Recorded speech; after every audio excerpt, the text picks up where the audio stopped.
You're listening to the ESO Network, your station for all things geek. Let's get spooky. This is our station, Boo, where we explore the dark and mysterious corners of the world of horror, and we know that you are dying to listen. And welcome to the Spooky and Kooky podcast of Earth Station Boo, where we talk all things horror. Introducing our lovely haunted host with the most. We have Lisa. Hey, groovy ghoulies. We have Karen. What up, my horrorholics? I am Shannon, and today we are happily joined by Mr. Bill. Well, thank you. Yeah. Thank you very much. Yeah. And today we are going to be talking about Plan 9 from Outer Space.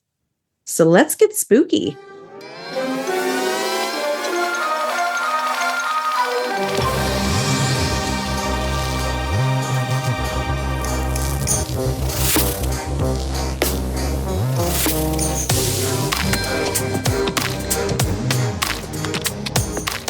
Enterprise Splaining is a podcast where we talk about Star Trek Enterprise. We are Trek experts. You're aware that none of us have watched Enterprise before, right? We have whatever is the opposite of knowledge. Oh, and it's not a normal rewatch podcast. Each week, only one of us watches the episode, and then we explain it to the others who haven't seen it.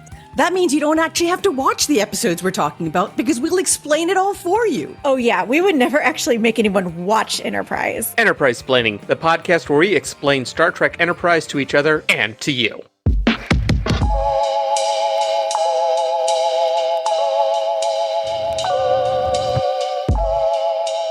Hey Horrorholics, it's Shannon. Earth Station Boo has just launched its brand new merch store.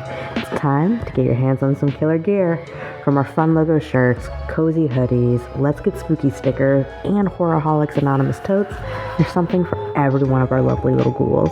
We offer our spooky designs on many different types of products to fit your desires. But if you happen to see a missed opportunity, just let us know. And unlike most of Stephen King's adaptations, you know what I'm talking about, you won't be disappointed with the quality of the products.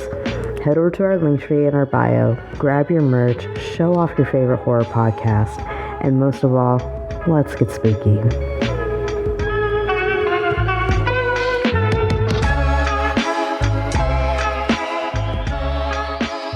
Alrighty. So, Plan 9 from Outer Space.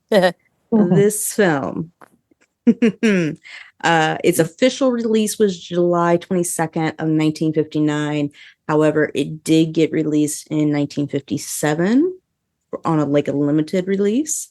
This movie has become a cult classic. It has been redone in color, originally shot in black and white, and comes from the height of the atomic age.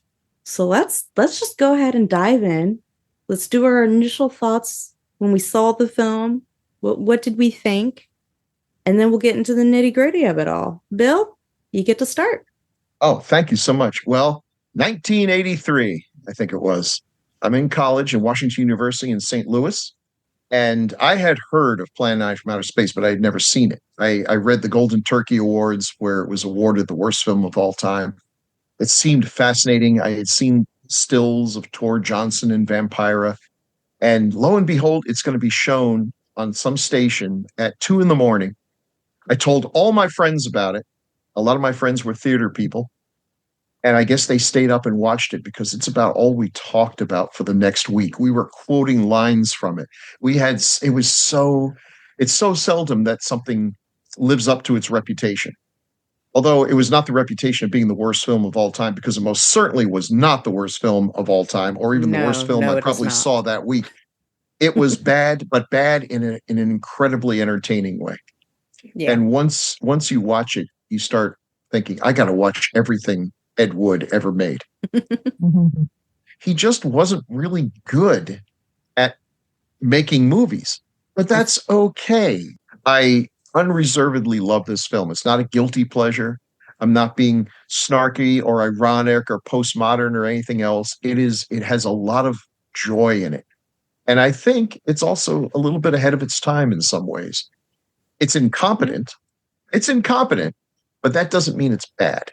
Yeah. And I'm so happy that a lot of people go into it seeing, I'm going to make fun of this movie, like watching The Room or some other movies or Cats or something that's just kind of to be laughed at, mystery science theater style. This movie is entertaining even without people making fun of it. It's fun, and you see that there's a guy who is just creating his little heart out.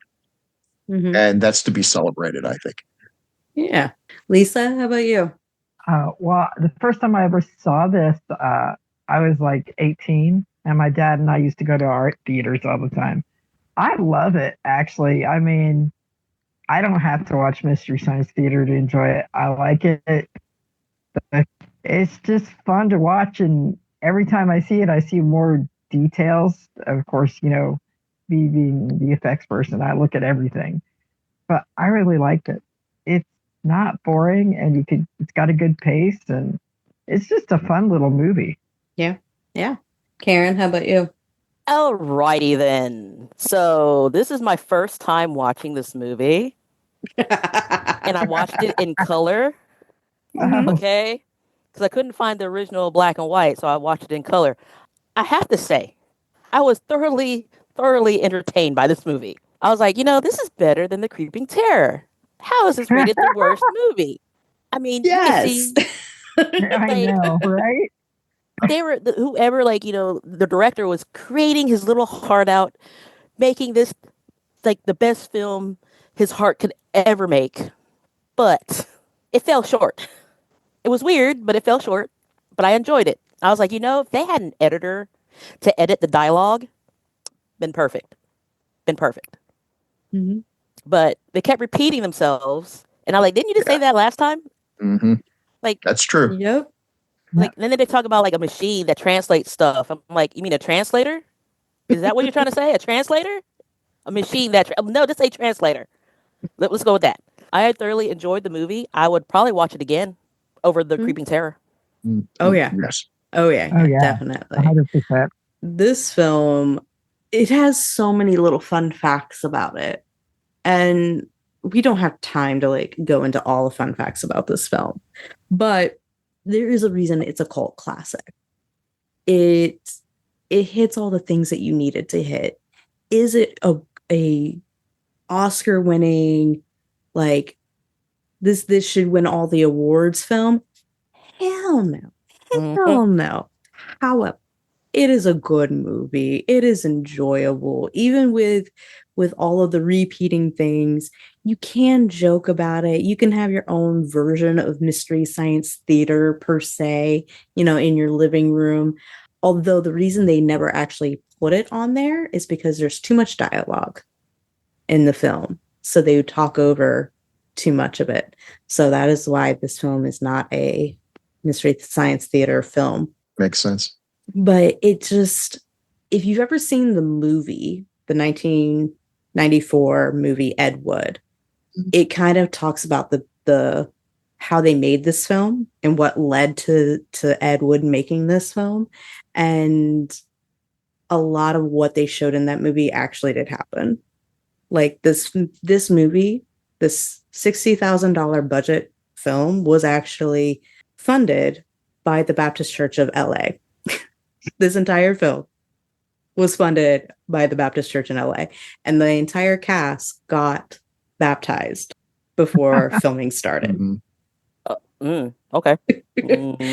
It's a whole thing. It cracks me up.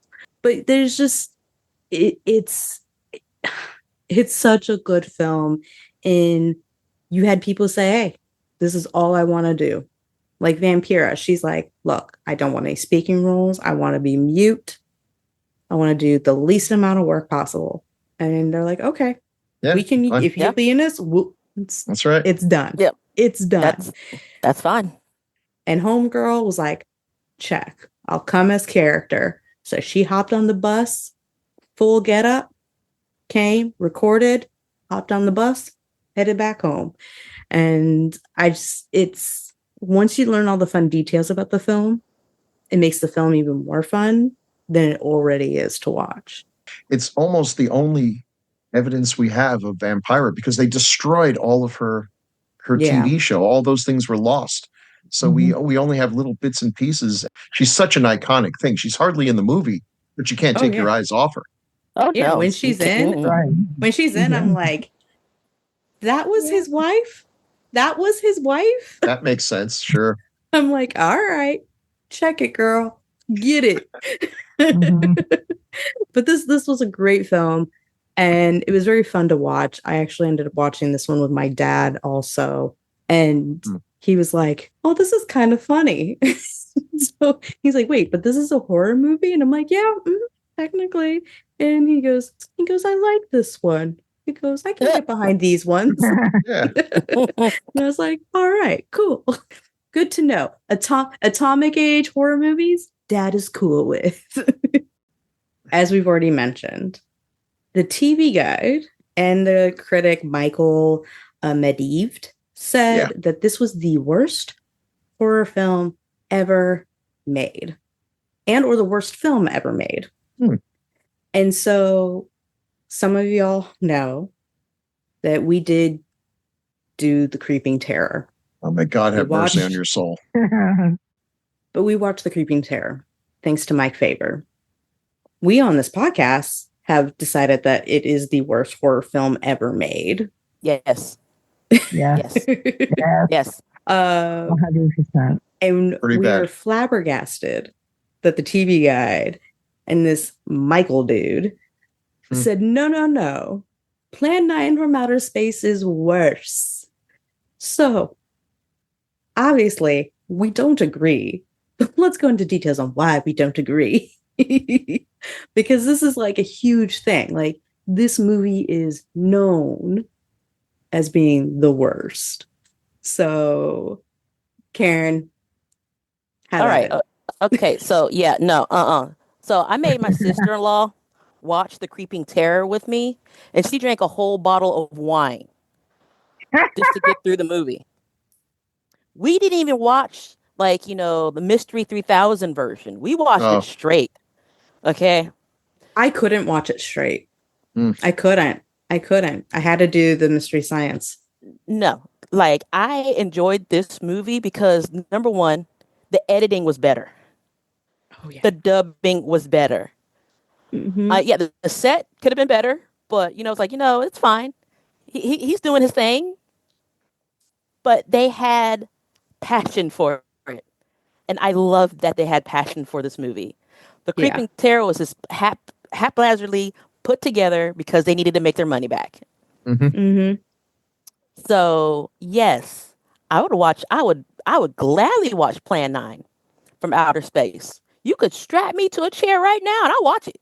But if you make me watch The Creeping Terror, I will try to gouge out my eyeballs. I would do anything in this world not to watch that movie again. There's not enough bottles of wine in the world to make it worth watching. No, not enough bottles of wine. Lisa. Even my sister-in-law was like, Karen, why are we watching this? But she watched Plan 9 with me. She was like, this is not that bad. Yeah. Lisa, how about you? Okay, I subjected my roommate to it because he usually ends up watching half the movies with me. And we're both like, okay, this is The Creeping Terror is the worst because, like Karen said, Plan 9 from Outer Space, you could tell they were enjoying themselves. You could tell they cared about everything. It had a good flow to it, even though there was a lot of repeating, like when they were running over and over in the graveyard, which was funny because me being a techie is like, wait a minute. So I had to kind of turn that off. But no. Plan 9 from Outer Space was a great movie, and it is definitely not the worst horror movie ever made, or the worst movie ever made.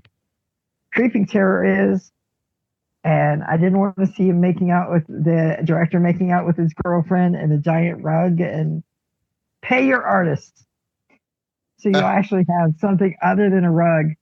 But no, Plan 9 from Outer Space, fantastic. I love the pace. It was fun. You could tell everybody loved it, and I think that's what made it even better. Yeah. Bill?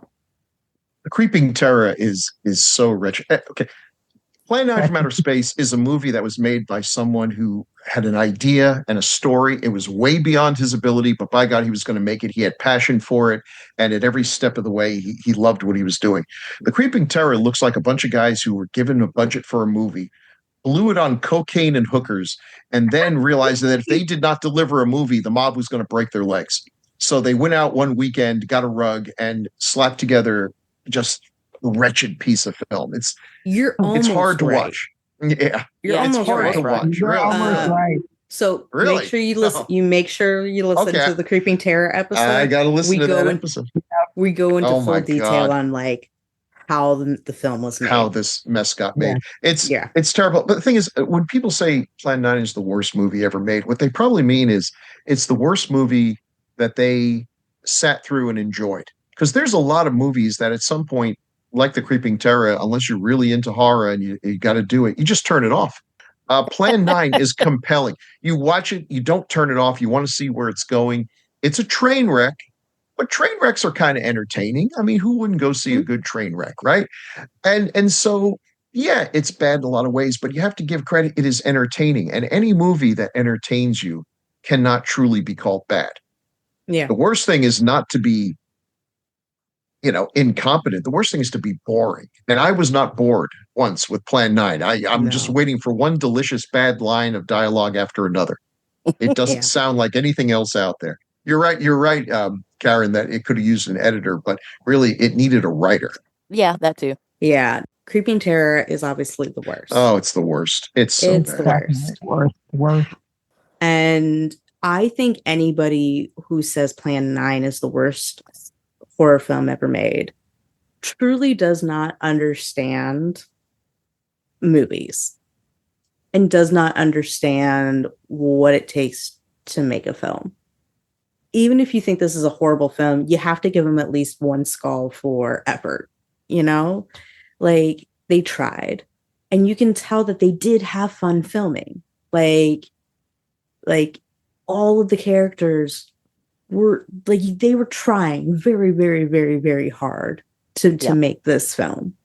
All of them, even Vampira, who basically just came in to get a paycheck, who did not put like 110% effort in, still put 100% effort in, and she was still flawless in this film. Oh yeah. And the segments with Bela Lugosi, this was literally moments. Or not moments, but like literally right before he died, these segments were filmed, and he still gave his all while he was doing it. And so I think with there being the passion and the heart and the love of making films behind it, it makes it endearing, and it makes it a film that, even if it isn't the best film ever made, it's something that can be appreciated. And you can look at it and you go, you know what? This isn't half bad. Like, could the AV club and the drama club probably put something better together? Yeah, of course. However, you also have to think this was filmed in 1956. They didn't have all the bells and whistles back then. They had a few things, but they didn't have everything. And so they worked with what they got. And on $60,000, I think they did a pretty damn good job. It's got a lot of charm. Yeah. A lot of charm. A lot of charm. But, to be starred alongside Bela Lugosi and Vampira. Yeah. Right? Mm-hmm. Or even the fact that you had Tor, who was the commissioner. He was a well-known wrestler, so it would be like John Cena playing in this film. You also had the narrator, who is a Chris famous, who was a very famous person who did predictions and all that kind of stuff on TV, even though he was horrible at it. And actually, I think he lives in New Jersey now. He died. He passed away. But if you go on YouTube, you can find he went on the Johnny Carson show. He was on the Tonight Show. Yeah, and he was on the Tonight Show. He would give his dopey predictions, and then Johnny would make a joke about them, And he just would not even react. Like he didn't understand he was being made fun of or whatever. That was his persona. And so they did a number of segments with him. At least one of them is available on YouTube. And it's funny. Yeah. But he was a well-known figure. So there was actually a lot of like well-known individuals in this film. But what was also kind of funny is that there was also a ton of people from the congregation of the church that funded the film as people in the background. Which I was like, oh, that's kind of cool. Now, the Atomic Age. So when this film was made, it was during the Atomic Age when horror and sci-fi kind of merged together. A lot of it was based off of the fear of alien invasion, fear of the results from radiation, and other like crazy sci-fi phenomenon type stuff. What do we love about this film that makes this a prime example of the Atomic Age? Lisa? Well, it has everything that you need for the Atomic Age. It has the flying saucers, has the aliens that are trying to communicate with us. It has the threat of the end of the universe. It has monsters, and it has your heroine, and hero. I mean, it's a prime example. I mean, it's not the best special effects, but it's still, it's got everything that makes it. And, you know, you think about the time it was made, that's kind of frightening because we were in that age where everybody was worried about radiation and UFOs and all that. So, yeah, it's perfect. A perfect representation of the Atomic Age. Yeah. Bill? Yeah, it's interesting in that it's one of those films where the premise is the aliens are coming here because we are about to blow ourselves up, and that's going to cause, I don't know, property values to plummet or something in the universe. So they are going to stop us from doing that. And the best example of that movie is The Day the Earth Stood Still, where, you know, we finally get that wonderful monologue from Michael Rennie. Well, in this one, we don't quite get that. We get I think it was Dudley Manlove, who's in his very silly costume, and basically saying, "Oh, stupid Earthlings, stupid! You're just going to blow yourselves up. You're violent and stupid." And so the guy punches him in the face, which does kind of prove him right, I guess. And I don't know what the other first 8 plans were, but the idea of resurrecting the dead to stop us. Okay, cool premise, but you only resurrected like 3 people. That's not going to do it. It takes this fairly serious idea of the atomic anxiety and the idea that superior aliens could come down and treat us like we're children who are playing with firecrackers. It takes it and just doesn't quite have the budget to pull it off. But it's still of a kind. It's certainly not what you might expect from the 50s, where everything was rah-rah, America, yes, everybody else, boo. It wasn't America versus the commies and we're going to win like some of the atomic sci-fi films are. This one is a lot more. We've opened can of worms and it's going to bite us. Yeah. And we better figure a way to we beat these aliens this time, but who knows, maybe plan 10 will be better. Yeah, you never know. Karen, what about you? What to you makes this film a prime example of the Atomic Age? Okay, so fun little fact. Found out that atom punk is a real thing. I've heard of diesel punk, cyberpunk. Atom punk is a real thing, so this is classified as atom punk. Cool. For me, it's the whole idea of, aliens are trying to tell us what to do. Say, hey, we've been watching you for a while. We don't want you to go down that same path as we did. And it's the whole idea of aliens and the nuclear age and, this, because at the time we were developing rather quickly with our science. And, you have to have somebody to come down and say, hey, slow your roll. Because if you don't, this is what's going to happen. And, in a way, that's kind of what we're doing right now. We have a lot of pollution, a lot of bad air quality, a lot of trash, a lot of stuff. Chernobyl. I think that's why the aliens aren't talking to us. We know they're there. Yeah. I mean, The CIA released that whole footage. Like, yeah, we already knew. They don't want to talk to us anymore. No. That's fair. It's fair. They're like, oh no, it's the Earthlings. So for me, it's like, instead of being like, what Bill said, America versus Russia, it's more like a cautionary tale of what could happen if you do not regulate yourself. Yeah. Yeah. And the poor aliens did not convey their message very well. Don't call us stupid. Please don't call us stupid like that. I mean, talk to us maturely. Say, hey, we're gonna have this conversation with you. Mhm. You can heed our warning or not. We're just gonna have this conversation. He needs to take a page out of Doctor Who's book. Yes. The doctor constantly was telling us, you guys are infants and you're idiots. But I love you. Let me teach you how to do this. Yes. Here's how not to screw up. Yeah. Right. And, I would have liked it if they were like a little bit more alien-ish and not human-ish. Yeah. Yeah. I was like, y'all could have afford some face paint, right? There was that one little moment where that one guy, after he gotten punched, turned green. Yeah, I saw For a that. hot second in the colorized version. And I was like, but that was kind of cool. Funny. Could he stay that way? I got to see the colorized version. Now I want to watch that. It's free on Tubi. Yes, it is. Yeah. God love Tubi. Tubi's the best. And they have their yeah. I love their originals when they do their own horror stuff. Mm-hmm. Yeah, it's some creepy stuff. This movie, I almost feel like Eddie had like a checklist of like, here are the kind of movies we are making during this time frame.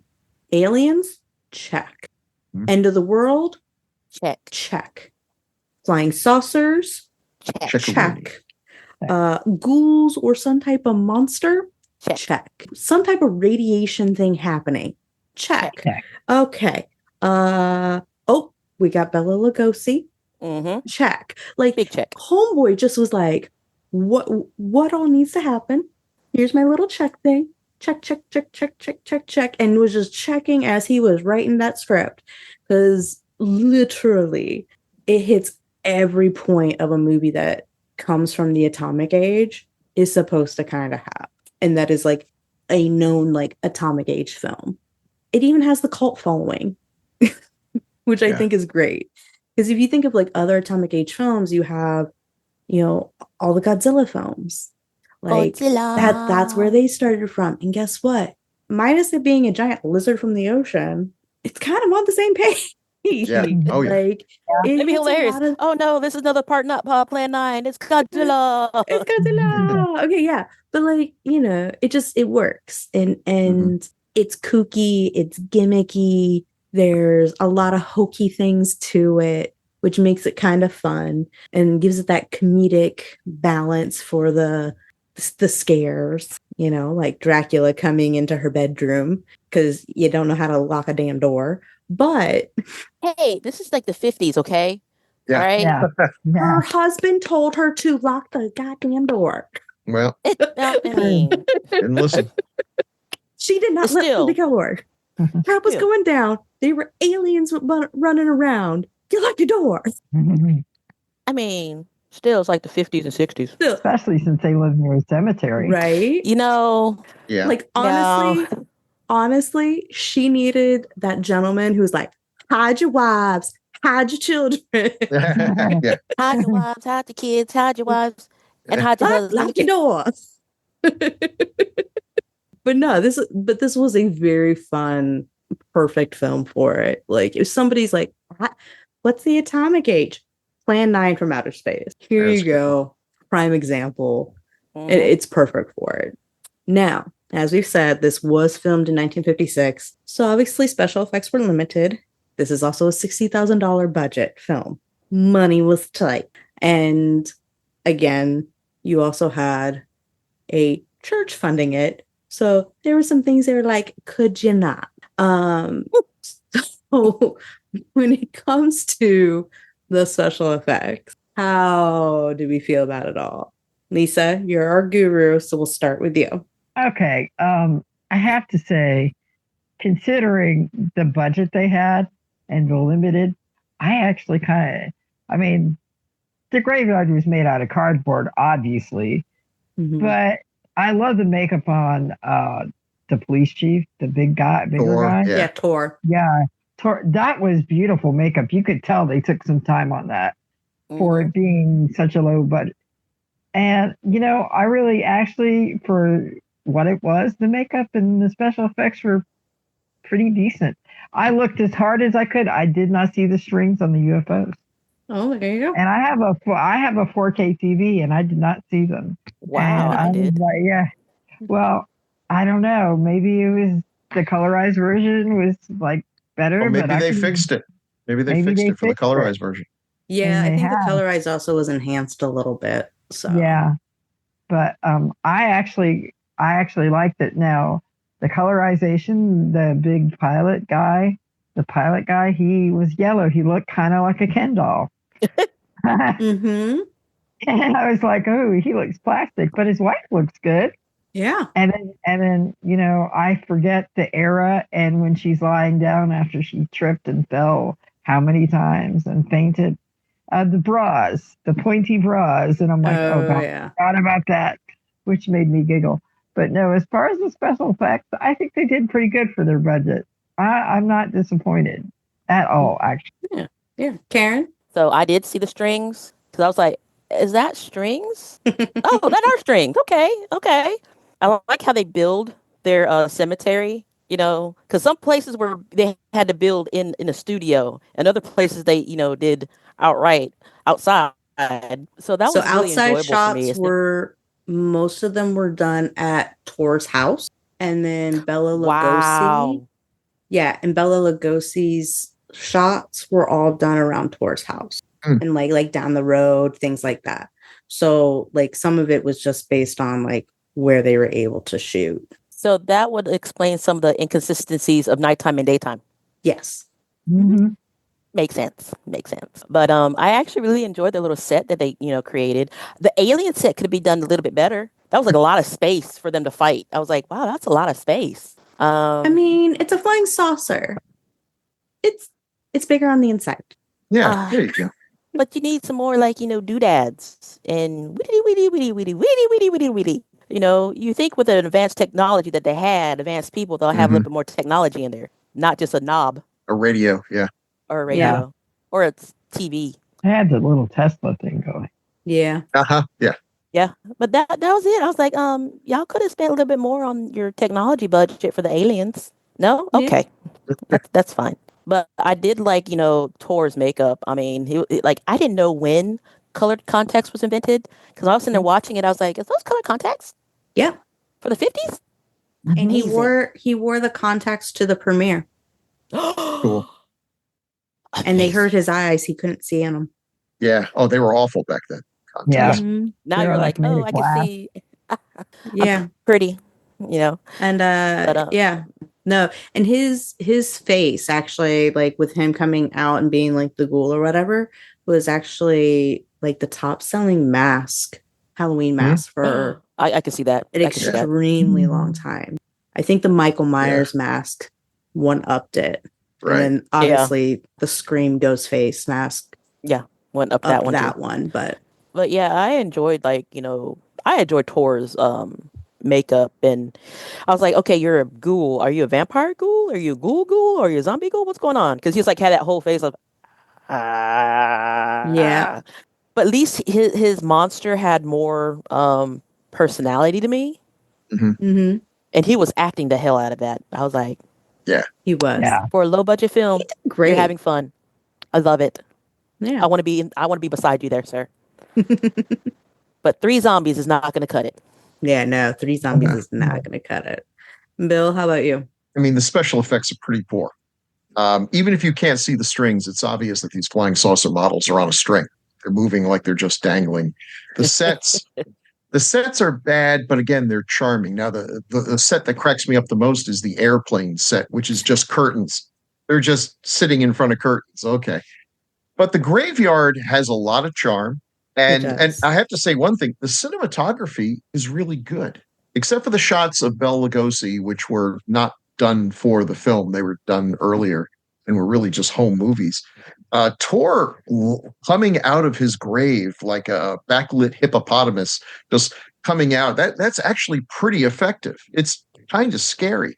And you're right that mask was very popular. Famous Monsters of Filmland sold his mask forever. I remember seeing that face with the crack in the skull.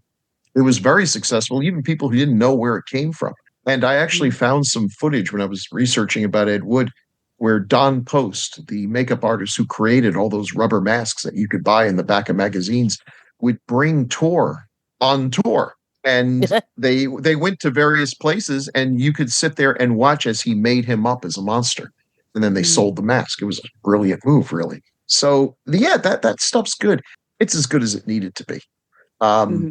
Okay, you're right, though. The Alien set needed a little bit more. It kind of reminds me of another movie that's worse than Plan 9 from Outer Space. Have you guys seen Robot Monster? Oh, yeah. Yeah. Okay. So we've got the alien who's a gorilla suit with a diving helmet, and he has a alien radio device that blows bubbles. I've been in movies where we have to make a set. Maybe it's a science set, and all we do is we grab things that look kind of scientific and maybe have some lights, and we stack them up on top of each other. There's no rhyme or reason. That's what that set looked like. But it's still charming. I really like it. For $60,000, being in the mid 50s, and not by a top studio, not with any of the things that most studios would have on hand for you to be able to create. I think they did fantastic with what they had. Again, like I said earlier, it's gimmicky, yeah, it's hokey, yeah, but you got to know that going in. Like, for back in 1956, that graveyard probably did look pretty decent, especially in black and white. It didn't look bad until somebody walked against one of the gravestones and they wobbled like they were made out of cardboard. That was the giveaway. Yeah. And then when they walk against the trees, you're like, oh, that's not a tree. Yeah. But again, it's still just one of those, like, did those things take you so far out of the film that you couldn't enjoy the film? No. They did their purpose. You still saw it. But you still enjoyed it. So it was kind of like, okay. Yeah, no, Tor coming out of the grave, that was awesome. I think they did a really great job with that. And yeah, the alien stuff could have been done better. But again, when you only have $60,000 and you got to build all these sets and all these costumes. Yeah. There's a lot of story going on. I think they did as good as they could have with what they had. I mean, you could have gone to the junkyard and pulled cobble stuff together. Yeah.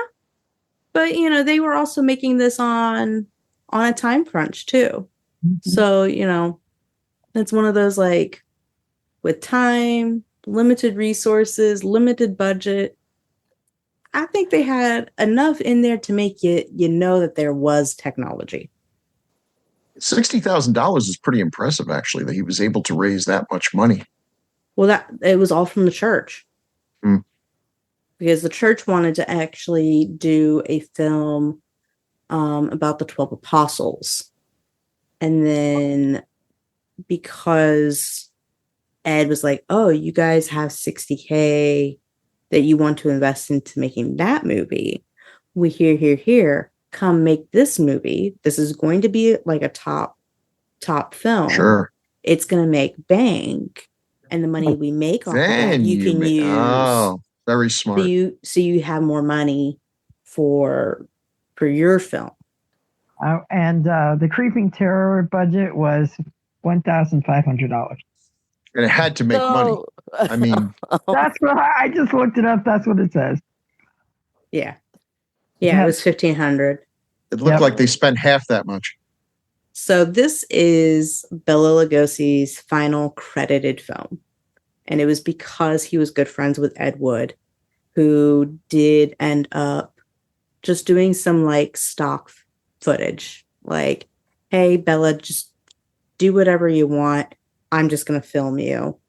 And that's what Bella did. And actually, Ed was going to use this for the same footage for another film, but the footage ended up getting destroyed after he made Plan 9. Which, I mean, we could talk about the efficacy of using past footage in future films of dead artists and whether or not they get compensated and all that kind of stuff. Because that's where my mind went of, you were going to just have the stock footage. Was anybody related to him going to get anything from that? Or did Bella say, hey, you could use this however you want? Like, what's the legality here? But we won't get into that because that could be a whole episode all on its own. But I did want us to talk about it being Bela Lugosi's final thing, because he did 103 films, specifically horror films. He's an icon in horror. He was the first like real big horror star. And so this was kind of like a big thing. And for people who haven't seen the movie, if you see any scenes where his character has his cape in front of his face, that's not him. That's actually Dr. Tom Mason, who was Wood's wife's chiropractor, who actually starred in another one of his films, or not starred, but was a character in one of his other films. The only time you saw that character in Plan 9 with his face covered, it wasn't Lugosi. It was the doctor. His body double. It was his body double, who was like insignificantly taller than him. Nothing. It looked more like Bela Lugosi. Like drastically taller. Like, did you grow a few inches there? Yeah, exactly. Bella was like 5'8", 5'9". Homeboy was like well over 6 foot. Yeah. Ed Wood, he like looks over and there's this chiropractor, and just like his like, oh my God, it's uncanny. You look so much like him. And I think that really sums up Ed Wood, because I think he believed that. Mm-hmm. But to us normal people, they have nothing in common with each other. No. Any random person picked up off the street looked more like Bela Lugosi than this guy did. But at the same time, most people don't know that that's not Bella. Amazingly. Yeah. Amazing. Like most people don't know, like the caped faced individual is not actually Bella. Those people should not go into law enforcement or become detectives of any kind. That's why the majority of people aren't. But let's talk about Bella in his last hurrah. Karen, how about you start us off? I was very sad because I was like, hey, it's Bela Lugosi. I get to see more Bela Lugosi. Oh, no, he's not in that many scenes because that's his body double. But I got to see Bela Lugosi. Yay. That was my upside to it. I was like, I got to see Bela Lugosi. It's my final film. That made my heart jump. It really did. Because I went in it not knowing that it was Bela Lugosi until I saw his face, the old man, and I was like, "Hey, it's Bela Lugosi!" Mm-hmm. Yay! And that brought me back to my little giggly stage of a kid when I was watching, Dracula, and his eyes, his piercing eyes. So I loved it. I just wish he had like a little bit more role, but I understood that he was, older and, dying and wanted to do what he wanted to do. So I was like, I mean, the film was written after he passed. So he was not alive at all for this film. Oh. Yeah. But they got stock footage of him. So I was like, yay. Yeah. Yeah. Got a little, pump of adrenaline of Bela Lugosi. It's like, yeah. Yeah. Lisa? Bela Lugosi. Yeah, I was really excited when I saw him because, all the movies I've seen, I've got a bunch of his old films and everything. And then my roommate goes, who's Bela Lugosi? And I just gave him the nastiest look. Oh. No. He's learning. I was going to say, you got to give him grace. Like, he's a new horror fan. Yeah. Well, how old is he? He is. My roommate is 27. Okay, then I'll count. A child. Yeah, he's a baby. It's okay. And the millenniums didn't really get all of the good movies if they weren't brought up in it. But anyway, I really loved seeing Bela Lugosi. It was nice. And even for those few seconds, he still did a great job. It was nice. Yeah. The little injection of Yeah. Lugosi. Yeah. Bill, how about you? Yeah, a lot's been said about the relationship between Bela Lugosi and Ed Wood, and some of it's been critical. People claim that Ed Wood exploited him. I disagree. I think each one of these men gave each other something the other one needed. Yeah. Ed Wood genuinely saw Bela Lugosi, who at this point was a total has-been, completely forgotten, disregarded by everyone in Hollywood. They were surprised he was still alive if they thought about him at all, which they didn't. He saw Bela Lugosi as a big star. He was a fan. He was thrilled to have Bela Lugosi in his movies because this is a big star. And Bella needed that. It's to be forgotten in Hollywood, to be as high as he was, and then to just be completely forgotten. It's worse than being hated, to be completely disregarded. And Bella looked at Ed as a real director. And that's what Ed needed. I thought the relationship was a really good one. Ed was trying to make movies starring Bela Lugosi. His dream was I think the footage that he shot might have been either at various times, Lugosi talked about a movie called Dr. Acula, think about it, or The Ghoul Goes West. Both of these would have been terrible movies. Ed was always making movies that would have been a good idea 20 years earlier. He was making movies for the 1940s, but it was now almost the 1960s. Yeah. But that's okay. Bella went to his grave. When you see him, pictures that they have of him in the sanitarium, when he went and checked himself in to get over his morphine addiction, he's reading an Ed Wood script. This was the inspirational photos that they put in the newspapers that Bela Lugosi's coming back. He's kicked addiction and he's looking forward to some projects. And those projects were going to be Ed Wood projects. They never happened, but at least because Lugosi did have a pretty sad end. He was pretty sick and very alcoholic, just as Ed eventually ended up as well. But the one joy that seemed to be in his life was looking forward to making these movies with Ed Wood. So that's why I would give grace to Wood for using that footage. Although, Lugosi and his heirs didn't get anything from it, I'm sure. It was one last chance to celebrate this guy that he saw as one of the great stars of Hollywood. And he was right, because in the time that's gone on, Lugosi's been rediscovered. Yep. People still know him and Boris Karloff and Lon Chaney Jr. They are still remembered to this day. And I'm sad that he didn't live long enough to get the recognition he deserved. Wouldn't it have been great if Ed Wood and Lugosi had lived long enough to be able to go to some of the conventions that we go to and just be treated like kings? It'd be beautiful. You'll never see me again. You're like, Aaron, where'd she go? She's following Ed Wood and Bela Lugosi. I mean, it would be like when people got to see Stan Lee at the convention. Yes, exactly. Or when I got to see Basil Gogos. Oh, yeah, Basil. Amazing. Oh, man. Yeah. He's a great guy. He was. Yeah. I think that's one of the good things about modern geek fan culture is that we do get a chance to celebrate these men and women who did so much and a lot of times thought they were forgotten. And then all of a sudden someone contacts them. It's like, oh my God, we didn't know you were still alive. Would you like to come to a convention? We'll fly you out. And they go out there and here are all these people handing them old comic books to sign or whatever. And it's like, it wasn't for nothing.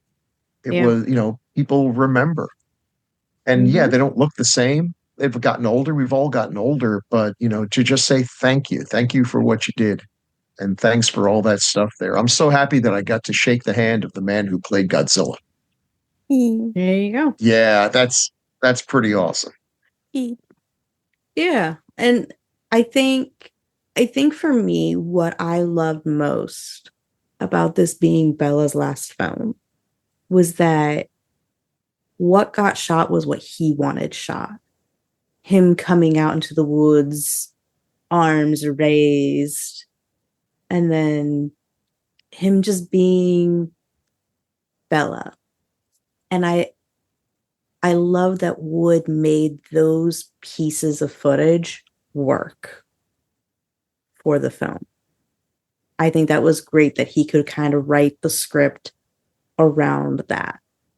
So that way he could star Bella one more time. And Bella had an illustrious career. It was absolutely amazing. It was a whirlwind, to go from being Hungarian and everything he had there to then being in the States and everything that happened in the States.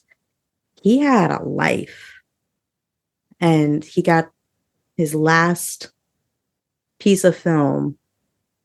He got to do it on his terms. And you got to give Woods respect on that he was able to give that to Bella, the respect that Bella deserved. I mean, it's good to have that, that actor-director relationship that they have. I mean, even today, you still have that. I mean, look at Guillermo and Ron Perlman. They have that relationship. Tim Burton has that with a bunch of people. And Mike Flanagan. Mike Flanagan, yeah. Yeah. So it's good to have that respect for each other and that love for each other. And I love how you can spot a director's film just by who's in it. Oh yeah.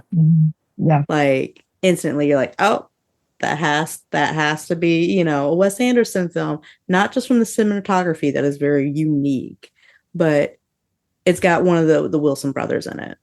Mm-hmm. It's got, Bill Murray in it. It's got, Jason Schwartzman in it. Like, it's cool when you get to see those dynamics and those marryings of people who their creativity just vibes together and it works. And I'm like, go for it. Make more. I want to see more of it. But we're coming to an end. So let's go ahead and wrap this up. Everybody can get their final thoughts and their final rating, skull rating on the film. Remember, we do 1 through 5 because they at least tried, so they deserve at least one skull. So, Bill, go ahead and give us our start on this. It's definitely a movie that every horror fan needs to see, and they should go in with an open mind. Don't expect the worst film that's ever been made because you're not going to see it here. We could give you some suggestions and already have. And it's easy to mock it and make fun of it, but I think that's the wrong way. To look at it as a celebration of filmmaking and what you can do if you have a passion for it.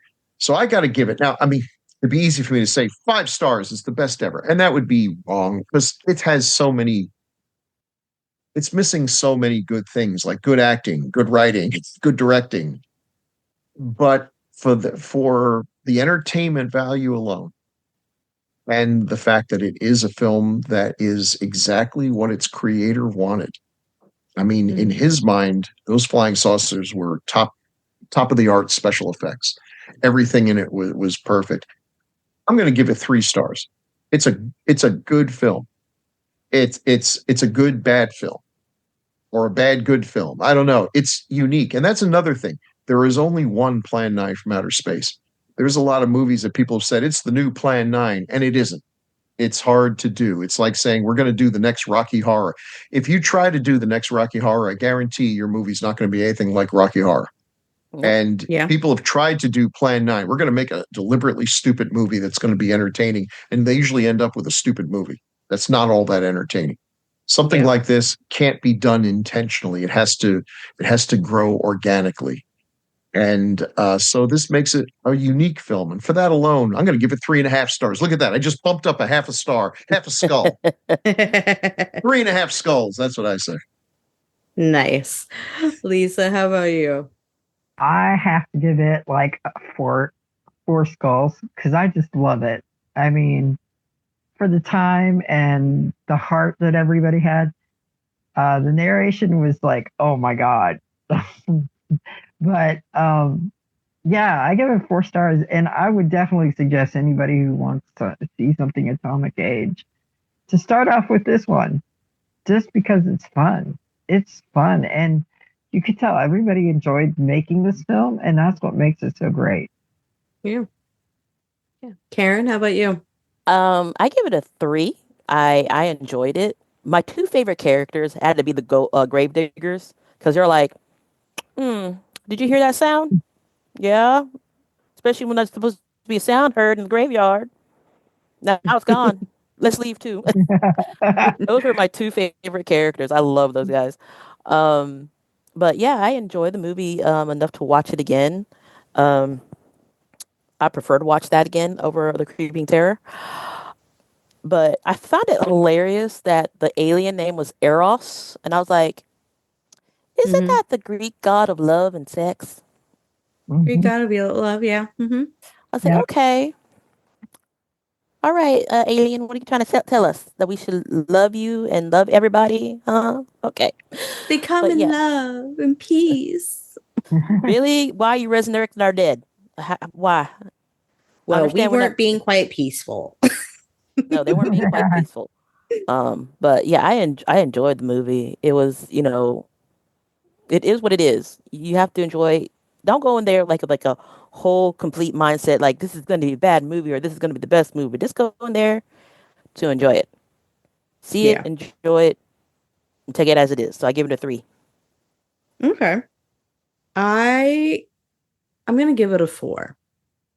1 skull because it's a cult classic.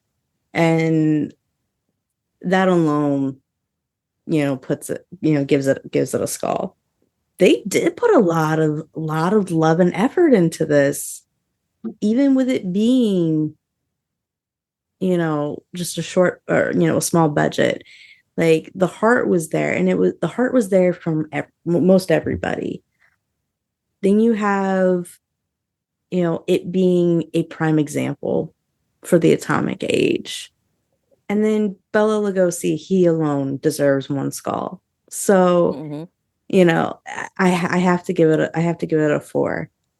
It is a fun movie to watch. It's not very scary. So anybody who's like, I don't really like horror films, it's not like a scary horror film. And this is a horror film from the 50s. So in the 50s, it was terrifying, like for the people, because they really did think alien invasions were happening and like all that kind of stuff. And then just also see Vampira, the way that she was, is not the norm and a little on the spooky side. But it's a good film. It's something that should be studied because it hits a lot of things, even if it isn't the greatest. But yeah. So, our lovely little ghouls. Are you like Vampira and Bella and Mr. Tor? Or are you more like everybody else in the film who's just absolutely crazy? So come tell us on our social media. You can find us wherever you listen to podcasts. And we're on almost every social media thing. We have Instagram, TikTok, X, Threads, Blue Sky, Lemonade, and our Facebook group, which is always hopping.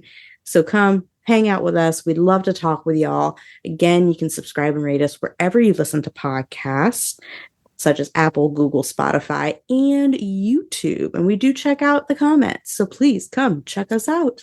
And where can we find y'all at? Mr. Bill, where can they find you? Where can they find me at? They can find me at billmulliganbooks.com. I've only got 1 book, but it's Bill Mulligan Books because I plan to make more. But yeah, and on Facebook, always, and at Dragon Con and other fine conventions around North Carolina. We have a movie premiere coming out pretty soon at the Spring Lane Film Festival, Emotional Support Demon, a movie that I wrote and directed by Dave Harlequin, great guy, and produced by Mark Lucas. Really looking forward to seeing the finished project. It was a fun film to make. And it's better than The Creeping Terror because it has to be. Lisa, where can they find you? You can find me on Facebook, Threads, Instagram. Still working on my blog, so I'll tell you when that's ready. And Karen, where can they find you? You can find me at Facebook, Instagram, Threads, X, formerly known as Twitter, Reddit, and TikTok. Rock on. And I'm Shannon. You can find me on all the things at Spilled Tea Wine Media and Mind. But before we go, our lovely little ghouls, our wonderful little listeners, we cannot express how much we appreciate you and your support. So thank you so much for listening and sharing this podcast with all your friends and family. We really do appreciate it. So stay spooky. And this has been the Spooky and Kooky podcast of Earth Station Boo.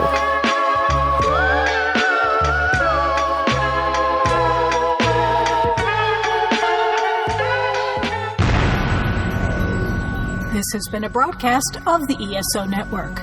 Be part of the crew and help support our shows by donating to our ESO Patreon or by shopping at the TeePublic store, which can all be found at www.esonetwork.com. The ESO Network, your station for all things geek.